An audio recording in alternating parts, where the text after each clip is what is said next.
just a quick bit about us and what we're going to be doing today. So my name is Frankie. I'm one of the programmes advisors for our Include to Improve programme.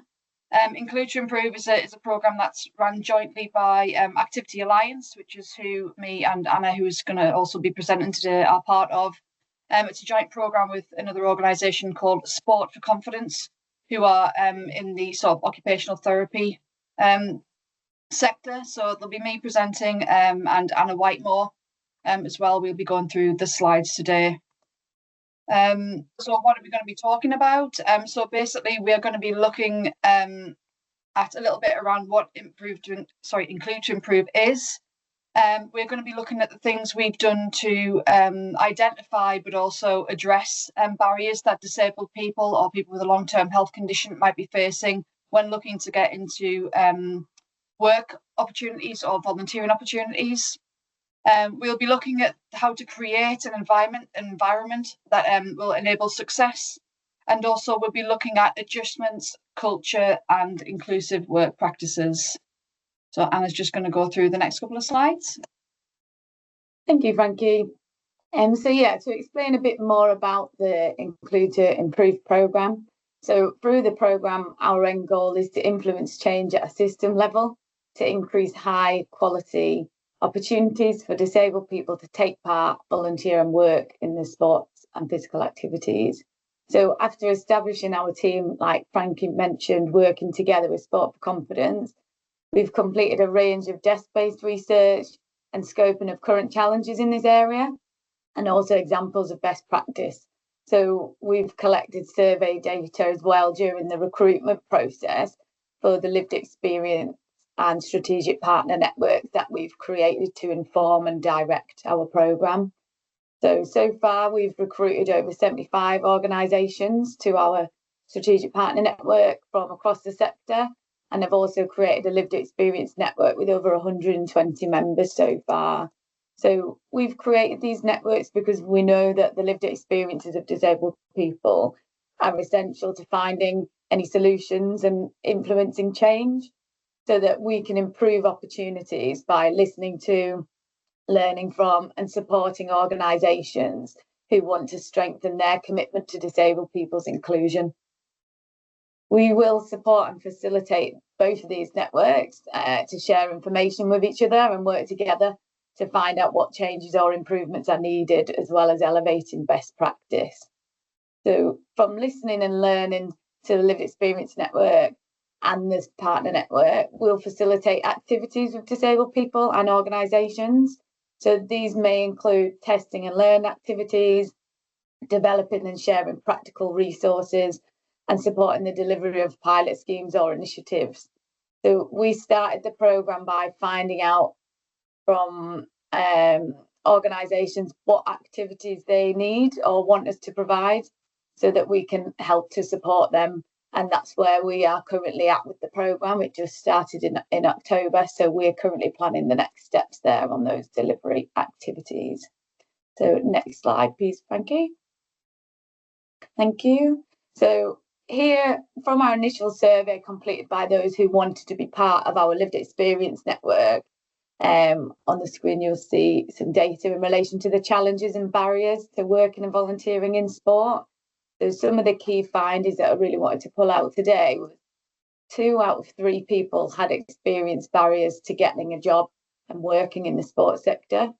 3 out of 5 people had experienced barriers to volunteering, but both of those barriers were the same for volunteering and working. So the top 5 challenges that I want to go into in a little bit more detail is environmental reasons. So 63% volunteering in sport had a barrier for that, and 58% in working. So that might include accessibility, transport or technology. The second highest one was attitudes and stigma, and that again is 53% from the volunteering aspect and 55% working. And that could be from members of the public, from colleagues or employers where they have met a barrier. And other 3 ones that I wanted to point out here were like the top 5 challenges from the data are an inability and unwillingness for an organisation to make reasonable adjustments, sport and physical activity specific reasons, such as exclusion in certain sports and stereotypes. So again, linked very strongly back to the attitudes and stigma. And then the last one, and this was some of the things that Laura's already touched on, is around those recruitment practices. So again, working barriers for people working was around 32% people saying that they were experiencing those, and 28% volunteering. And then next slide, back over to you, Frankie. Yeah, thanks very much. So as Anna has mentioned, one of the sort of the networks we've created through the programme is our lived experience network.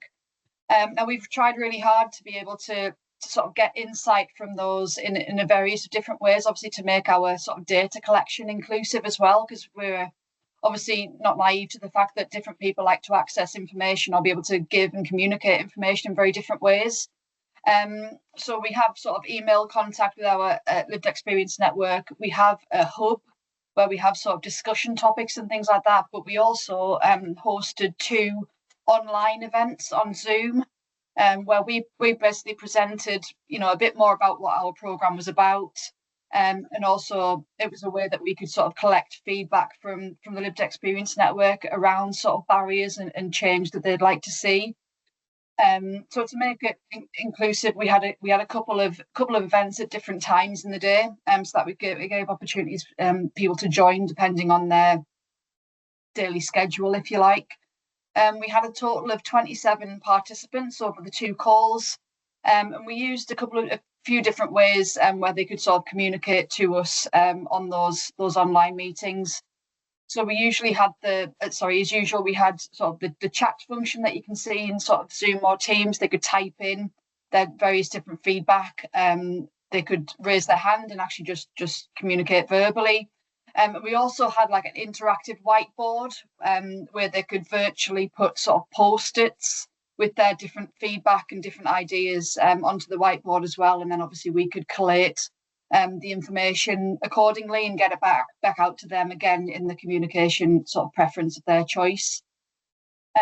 So what the sort of the online meetings and what our LEN have told us is basically a few different things that they prioritised. One is that everybody is an individual, so treating everybody in the workplace or in that volunteering opportunity as the same isn't always best practice.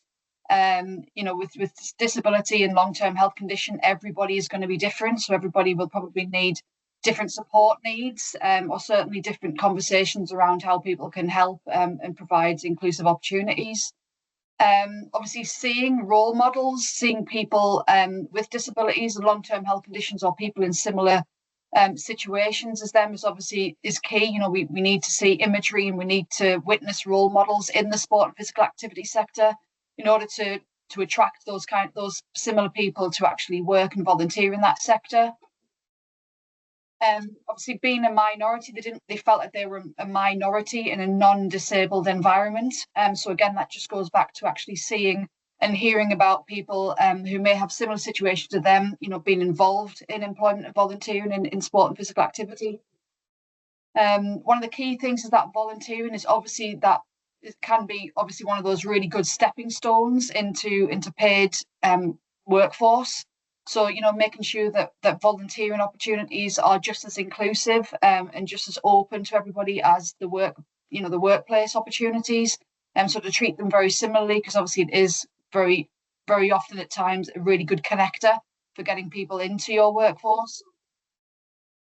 With regards to recruitment processes and ongoing sort of scenarios within work, people don't often feel comfortable to straight away talk about their disability or their long-term health condition. So it's really important to have recruitment opportunities that are open to a lot of people and that are inclusive. So different ways of applying, for example, or having different methods of presenting or answering the interview questions or discussing the topics of whatever's going on, because it's not always everybody's first thing in the forefront of their mind to actually disclose their disability or long-term health condition.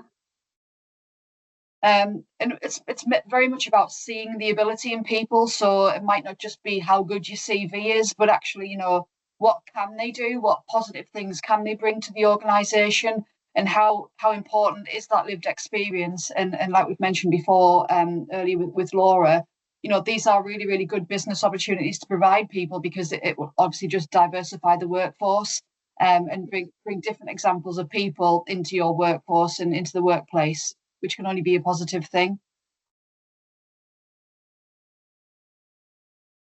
So how have we addressed the barriers, and how have we sort of come to realise what those barriers are? When we did the online Zoom meetings and various ways of going forward with collecting data, we've obviously found that there are three sort of main topics that a lot of the barriers come under the umbrella of three different things. So one of those is the recruitment. So like I've just mentioned before, processes, how is recruitment actually looking for your organisation? Is it an inclusive opportunity? Workplace adjustments. So that's one of the umbrella of sort of a lot of the barriers that the disabled people and people with a long-term health condition face. And that attitudes and stigma that Anna mentioned previously when we were explaining the programme. They're the three main sort of concerns and barriers that tend to come up like a lot in the research that we collected. So how did we collect the data? So we've had a few different methods, again, to make the opportunity for people to get in touch with us quite open. So along with the surveys we had for the Strategic Partner Network and the Lived Experience Network, we've also held discussion topics on that Lived Experience Network Hub, which is an online hub where we've posted different questions and different topics for members of the Lived Experience Network to comment on. So again, if emailing wasn't the best sort of preference, or people weren't as confident to come to those online meetings or say things face to face, again, that discussion topic is a really good example of collecting data. And at our Strategic Partner Network event, which was face to face that we had recently, we gave those different organisations the opportunity to complete pledge cards, which gave them the opportunity to say, what they would like to improve on, or what they are looking to do moving forward, after hearing from the lived experience and witnessing the various different things that we presented at that network. So again, having some accountability is to making some positive change within their organisation, whoever that might be. Working with industry experts. So Laura from BASE is one of those examples. We also had Base at our network event speaking about what they do. And we had another provider called Inclusive Employers. So again, using those experts in the industry, sharing best practice as well, being able to go to those organisations to ask advice and see where they can link with your organisation.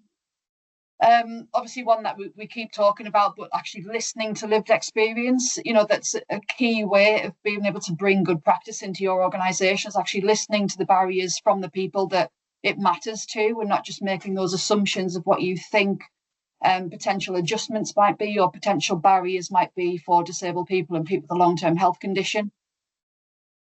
The thing we sort of thrive on with Include to Improve is that there isn't just one solution.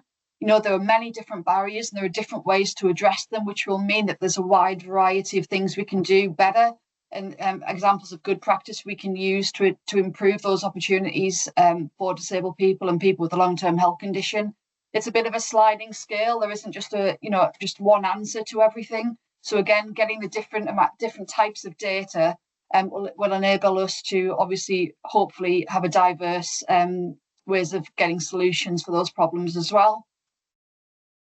We've continuously evaluated all of the information we're getting. So, for example, how does the feedback from our strategic partner network link with the lived experience network feedback? What are those sort of common denominators?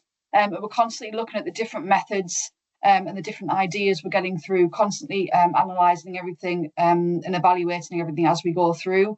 We've actually got an external provider called Ask who are doing that for us. So again, we've linked there with an expert in their field to be able to do the evaluation process with us and for us. And one of the potential solutions, for an example that we are looking at, for example, that might address a few barriers, especially for the strategic partner network, is having like a one-stop shop for resources. So is there somewhere where, the network partners we're working with, is there somewhere they could potentially go find answers to their questions and answers and hopefully solutions as to how to eradicate the barriers that their organisations may face. So they're just a list of different things how we've gathered the data around barriers that the lived experience network are identifying, but also how we're looking to address them with our strategic partner network. Thank you. So this slide is all about how to create environments that enable that success. So, but these points that I'm sharing are suggested solutions and ideas from both of these networks that we've discussed, because again, that really informs everything about the programme. So firstly, and again links very nicely to what Laura was saying before, is taking that person-centred approach with all employees and volunteers. So not only those with disabilities, so it means treating everyone as individuals and listening to what matters to them and what matters most to them, because that's the same for any person in employment or volunteering. Secondly is the good open communication and positive conversations. So focusing on what individuals can do rather than what they can't, as Frankie mentioned. So this strengths-based approach empowers individuals, it builds confidence, and it also helps foster a more inclusive and supportive workplace for everybody. Also, all staff training to support accessibility and inclusion. So often it's made for leaders in the workplace. It's, that's kind of the target to cascade the information down, but we've really heard that every team member plays a vital role in fostering a culture of equity, respect and belonging. So that accessibility and inclusion training must be provided to all staff and not just the management and those in leadership positions. Also, what we've been told is that what's worked really well is establishing disability staff networks. So creating and supporting these networks so that they provide a safe space for disabled employees to connect, share experiences and support one another. So these networks also serve as a platform for collective voice and enabling that lived experience to more actively inform and influence organisational policies and culture, and also that decision making. So again, actually having the voice of people that are affected by some of the barriers that we've already discussed. More on a practical basis around like the policies and procedures really should be co-produced with disabled people.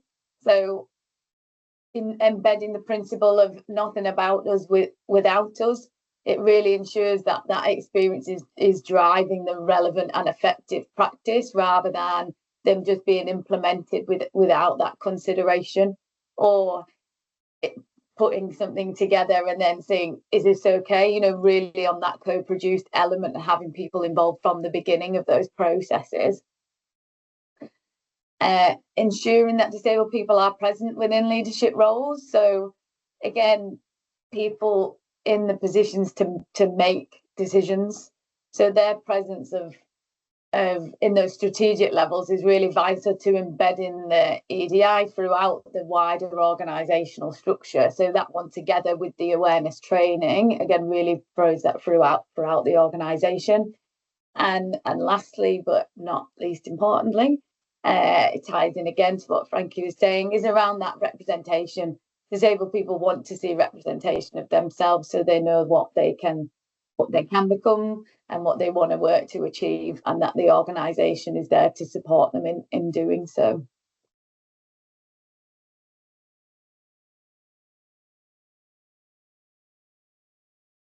Back to you, Frankie. Yeah, thanks. So again, looking at adjustments, culture and inclusive practices. So something similar things to what Anna's just mentioned, but how can we create that inclusive culture for everybody in the organisation, as opposed to specifically to a disabled person or whatever. It's about being open to everybody. So one of the things we found very, very important that came across is having that flexibility within the organisation and within the workplace. So that could be sort of a hybrid look at working from home or those flexible hours. It's not just disabled people or people with a long-term health condition that might need that flexibility. So obviously not rigid sort of 9 to 5? Can you be flexible with getting the best out of people when they're most confident and comfortable to work? Again, that person-centered approach, so accommodating the individual's potential support needs and being able to listen to them around their ideas and how you can make things better for them, their working environment for them as an individual. As I've mentioned before, there's a lot of assumptions around disability. So again, not just assuming what that person might need or what might bring the best out of that person, but actually having that open communication, like Anna just mentioned previously, having that specific talk with that specific individual as to what you can do to best support. Working in partnership with others is a huge one. A lot of organisations can be very precious with how they work and their practices, but we've obviously found that being able to share that between organisations is only going to increase good practice. We need to get rid of the competitive element around employment and volunteering, and actually we've seen that sharing that best practice creates the most opportunities for people in general. Having a patient, calm and supportive approach. There's a big fear factor around disability and long-term health at the moment with obviously participation, but obviously being an employer or being an organisation that might recruit volunteers or the workforce who are disabled and have a long-term health condition. It's about being open to it all, and sort of taking that calm approach. Often we find that a lot of the adjustments or support that needs to be given isn't always rocket science. It isn't always costly. It's actually just about making sometimes a common sense decision or having that open conversation with the individual. And it will very often take the weight off people's shoulders once they've had that conversation. They realise that actually this isn't such a scary thought. I just need to obviously listen and see how we can come to mutual agreements and things around what that opportunity, that supportive opportunity might look like.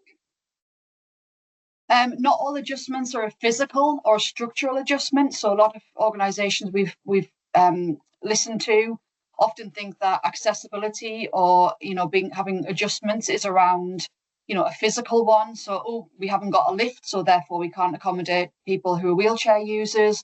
Or is our entrances accessible? Things like that. It's not always about the building or the structure itself.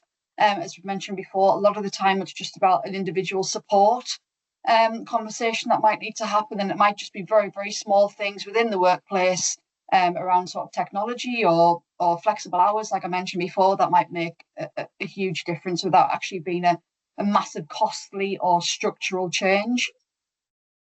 Have that authentic voice. This is a really interesting one, but again, it comes down to sort of stigma and assumptions. Be a good listener and take everything sort of as an individual approach, an individual situation. Don't just follow the crowd of previous things that might have been done or said, not within your organisation. Make it individual to the organisation and to that person. Taking accountability. So Anna obviously mentioned before about, for example, everybody, the whole workplace having training, making it sort of a need and a priority for the organisation, and being able to take about accountability as a manager or as a colleague. Everybody's responsible for creating those inclusive environments for everybody and making the workplace a really fun and comfortable and a confident place to actually be a part of. So again, that's everybody's responsibility. Everybody should be working together to create that for the whole workplace, not just specifically for a disabled individual, but making that workplace, an environment that everybody wants to be in. So a lot of similarities between obviously the adjustments and sort of an environment. But again, just a few tips there on the previous couple of slides as to what you can do as an organisation to really create that positive environment for everybody. Like we've both touched on, it's not always about huge adjustments, massive things that are going to either cause a problem for the organisation or be massively costly. It's actually just putting things in place, to create that inclusive environment, listening to those particular individuals and seeing how you can support on the whole. So that's basically the end of our presentation. Thank you very much for listening. If you did have any further questions for us around the Include to Improve programme, or how you can get involved as a strategic partner, the email address is there on the slide. It's includetoimprove@activityalliance.org.uk, and we can answer any questions that you might have about the programme. Thanks very much.